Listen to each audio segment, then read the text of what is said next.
वक्रतुंड महाकाय सूर्यकोटिः समप्रभ निर्विघ्नं कुरु मे देव सर्वकार्येषु सर्वदा। নমস্কাৰ বেদিক এষ্ট্ৰলজি আছামৰ সকলো বন্ধু বান্ধৱীক মোৰ আন্তৰিক অভিনন্দন জ্ঞাপন কৰিলোঁ। লৈ আহিছোঁ আপোনালোকলৈ আজি দিনটোৰ দিনপঞ্জী। আজি 12 কাতি বৃহস্পতিবাৰ 1432 ভাস্কৰাব্দ ইংৰাজী 30 অক্টোবৰ 2025 চন ভাৰতীয় জ্যাঠ কাতি আৰু মং 7 জমাও। আজি সূৰ্যোদয় প্ৰাতঃঘণ্টা 5:33:03 আৰু সূৰ্যাস্ত সন্ধ্যা 4:35:59। গতিকে ব্ৰহ্ম মুহূৰ্তত ঠিক সূৰ্যোদয়ৰ 48 পূৰ্বৰ সময়খিনি যোগ সাধনা জপ তপ বীজ মন্ত্ৰৰ সাধনাৰ কাৰণে অতি উত্তম সময়। আৰু আজি তিথি হ'ল শুক্ল অষ্টমী তিথি, দিনৰ 10:07 আছে আৰু নক্ষত্ৰ হ'ল শ্ৰৱণা, সন্ধ্যা 6:33:42 পৰ্যন্ত। আৰু আজিৰ যুগ হ'ল কুল যুগ, ৰাতিপুৱা 7:20:54 কৰণ হ'ল ববকৰণ। কুল অৰ্থাৎ জোঙা অস্ত্ৰ। গতিকে আজিৰ জন্মজাতক ধৰ্মাত্মা, শাস্ত্ৰ জ্ঞান বিদ্যা আৰু ধন উপাৰ্জনত তেওঁ কুশল হয় আৰু যজ্ঞকৰ্তা হয়। কিন্তু কুল মানে জোঙা অস্ত্ৰ, সেইকাৰণে আজিৰ যিকোনো কাম বা শুভ কাম নকৰাই ভাল, বৰ্জন কৰাই ভাল, কাৰণ ইয়াৰ ফল কিছু কষ্টদায়ক হয়। আৰু এতিয়া চাওঁ আহক আজি গ্ৰহগণৰ অৱস্থান।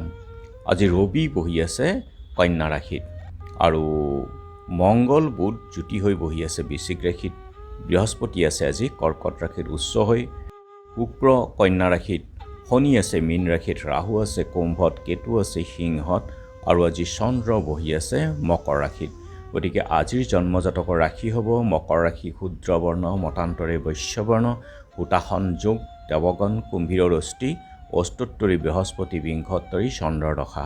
সন্ধ্যা 6:33:42 যোৱাত দেৱাৰীগণ, অষ্টোত্তৰী ৰাহু আৰু বিংশোত্তৰী মংগলৰ দশা। আজি আদ্যৰিটো হ'লে 7 দিনীয়া শুভগা যোগ, মৰণত দোষ নাই, যাত্ৰা শুভ, তীৰ্থমিত যোগ আৰু দক্ষিণ পূবে যাত্ৰা নাই। ৰাতিপুৱা 6:31 যোৱাত ঈশান আৰু বায়ুকোণতো যাত্ৰা নাই। দিনৰ 10:07 যোৱাত যাত্ৰা নাই, ৰিক্তা আদি দোষ আছে।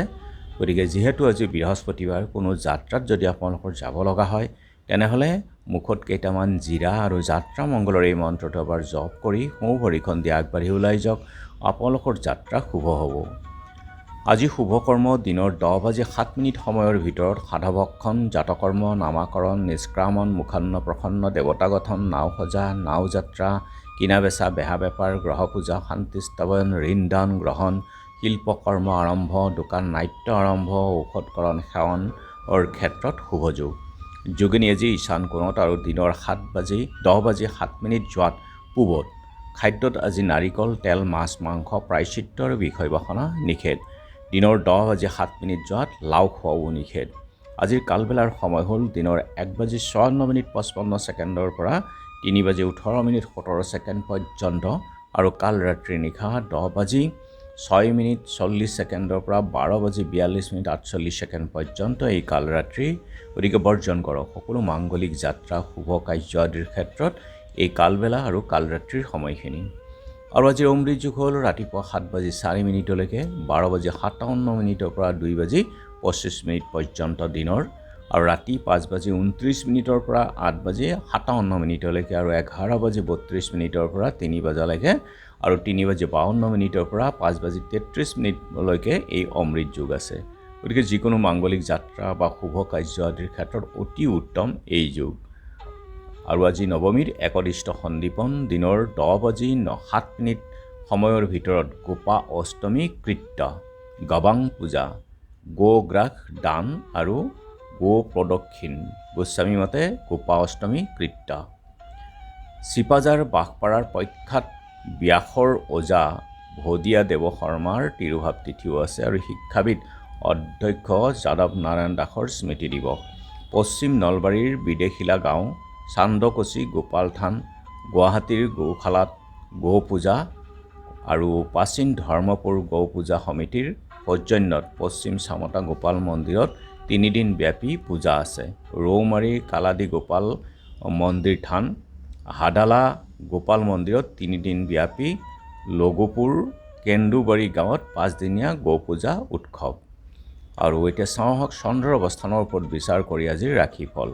মেঘ ধনাগম যোগ, বৃষ ভোগ বিলাস, মিথুন মান সন্মান হানি, কৰ্কট ব্যৱসায়ত ক্ষতি, সিংহ স্বজন হানি ভয়, কন্যা নানা অশান্তি, তুলা দন্তপীড়াৰ কষ্ট, বৃশ্চিক প্ৰণয়াসক্ত, ধনু মিথ্যা অপবাদ, মকৰ নৱকৰ্মৰ প্ৰচেষ্টা, কুম্ভ বন্ধুৰ বিদ্বেষ, মীন ভ্ৰমণত বিপদ। গতিকে বন্ধু বান্ধৱীসকল, এয়া আছিল আজি দিনটোৰ দিনপঞ্জী। ধন্যবাদ।